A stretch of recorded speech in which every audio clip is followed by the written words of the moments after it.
Good morning, everybody. It's time for another delicious edition of Texas Oatmeal. I've been quarantined at home for a few days now, so I'm getting a few things done. You see the Vanderhall is out. I actually just drove to the store to get some groceries because that's all you're supposed to do.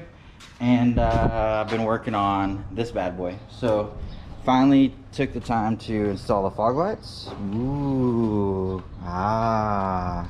yes, fog lights.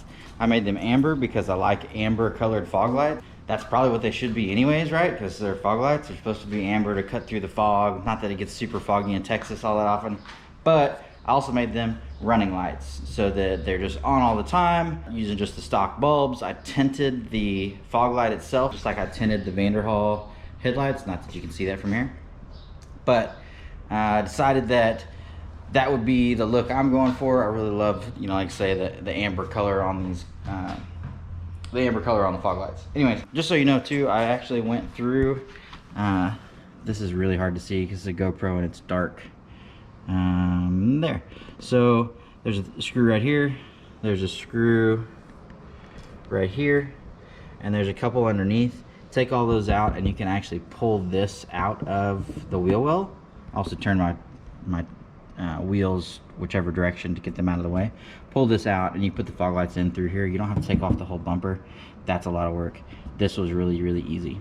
So that is how I did that. You can actually reach up there and get to the plug to plug them in and everything, so works out good.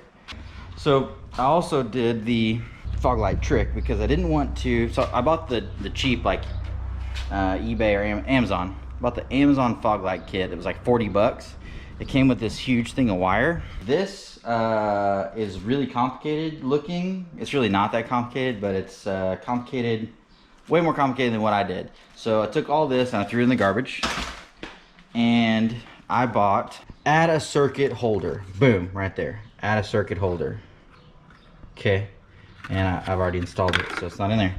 And what that does, it allows you to take one fuse out, plug it into the add a circuit with another fuse that you take out, and essentially join those two if you're adding something. But, well, okay, I'm really bad at explaining this, but here's what happened. So down in here is the fuse for the fog light. It's factory installed because the fog lights have factory installed wiring harness. So in theory, you plug the fog lights into the factory installed wiring harness, the fuse is already down in there, and this guy up here, right, that's missing, that this wire is plugged into, that is a spare fuse. Now it's 30 amps. I don't know if that's good or bad. The fuse for the fog lights is 15 amps. So I'm pulling power from this because this is constant on with the ignition through a 30 amp fuse, and it's hooked into a 15.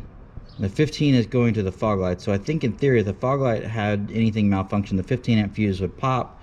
The 30 amp fuse would never even know anything happened because it would pop the 15 amp fuse first, I think.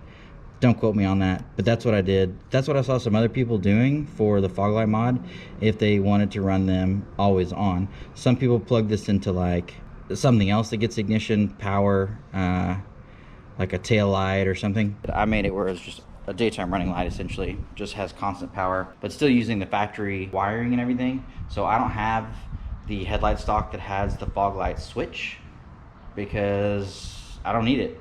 So for my application, I didn't need it. So anyways, I didn't do that. But yeah, so that's really it. And I think they look sweet. You can imagine what they look like on. They're yellow, amber.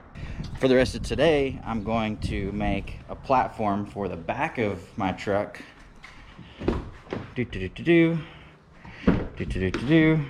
Right, to go right here. I'm never gonna use these rear seats, ever. I'm gonna make a platform like I did in my Tacoma that basically sits here, comes all the way across, right? All the way across here. I'm gonna have to make some little feet so it touches the ground here, obviously, to support it. But just a bench, essentially, just a completely flat piece back here, covered in some gray carpet of some color, you know, something that's that color probably is what I'm gonna find, because that's what I had on the Tacoma. And make it where all of this kind of stuff is underneath there.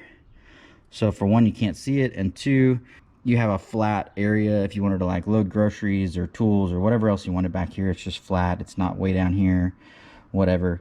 It just gives you a nice clean look. So that I'm gonna make actually today, but not in this video. I'll make it a separate video so that I have more content to produce, because I need to be more consistent. I need to post more videos, even if they're short and sweet like this one's gonna be. I'm not gonna hit the 10-minute mark because I know you guys don't watch that long.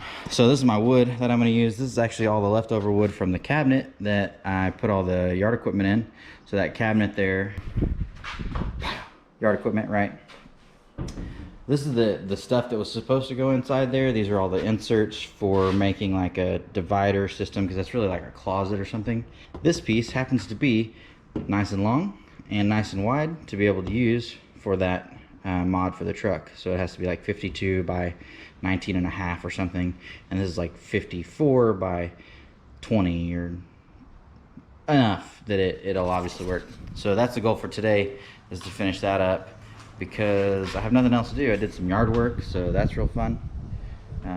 Fixed the trim around the trees there, and mowed the lawn and pulled some weeds and, you know, whatever. It's super interesting. I know nobody cares. So that's it for today, and we'll see you guys next time.